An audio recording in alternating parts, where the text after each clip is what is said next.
Et vous voyez ce que je veux dire? En Côte d'Ivoire ou ailleurs, quand vous posez la question de l'identité nationale, et vous voyez ce que je veux dire, en général, c'est un poison. C'est un poison parce que ça met en doute quantité de personnes sur elles-mêmes, sur leur identité.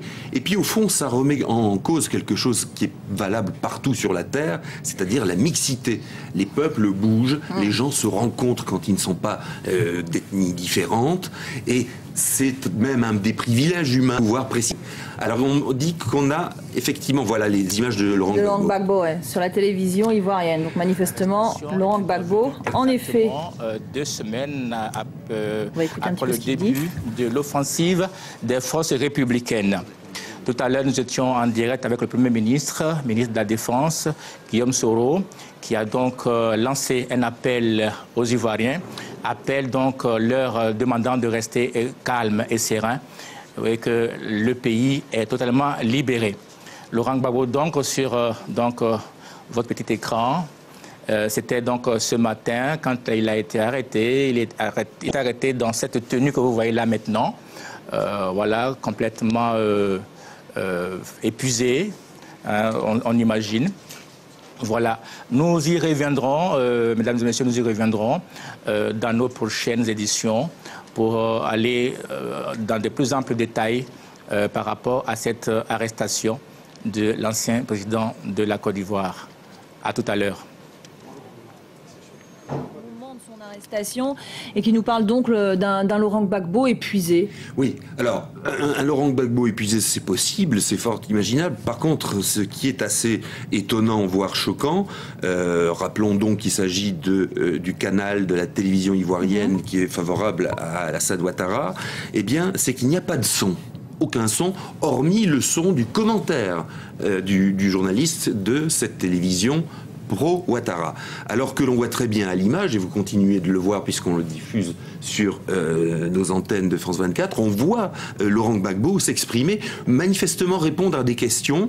Autour de lui, on a aperçu un militaire en treillis. Il y a une autre personne qui est en civil, mais Laurent Gbagbo semble être dans son état anormal et surtout, encore une fois, cette interrogation, on n'entend pas ce qu'il dit. Comment ça, son état normal? C'est-à-dire qu'il n'a pas l'air plus épuisé qu'autre chose. Ouais. Hein. Alors là, son état normal, vous voulez dire? Oui, non, je veux dire par là qu'il n'est pas, il est certes peut-être fatigué, mais il n'est pas à l'index, à l'article de la mort. Alors là, on le voit en maillot de corps, en sous-vêtements, ce qui laisse à penser, pardon, qu'on le soumet à une visite médicale, puisque c'est l'information que l'on avait eue tout à l'heure. Mais toujours sans le son.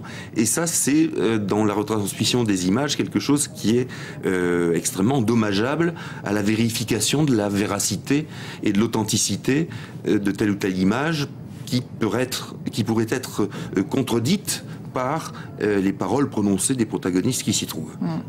Alors on va reparler un petit peu de ce qui pourrait être la suite, notamment pour les Ivoiriens et notamment pour la réconciliation nationale, parce qu'il ne faut pas se raconter d'histoire. Laurent Gbagbo, il a certes perdu les élections, c'est Alassane Ouattara qui a été reconnu par la communauté internationale, mais Laurent Gbagbo, il a quand même fait un score, alors j'ai plus les chiffres en tête, mais on est quand même près des 50%. Donc on a quand même la moitié, pratiquement la moitié des Ivoiriens qui soutiennent Laurent Gbagbo.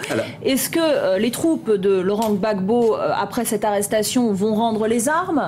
Est-ce que les partisans, même ne serait-ce qu'au sein, les électeurs, je veux dire, de Laurent Gbagbo au sein de la population, est-ce que ces électeurs, finalement, vont prendre le chemin de la réconciliation? Et puis est-ce qu'on va assister à une réconciliation nationale? Est-ce que c'est probable? Est-ce que ça va être compliqué? Comment ça se fait? Alors,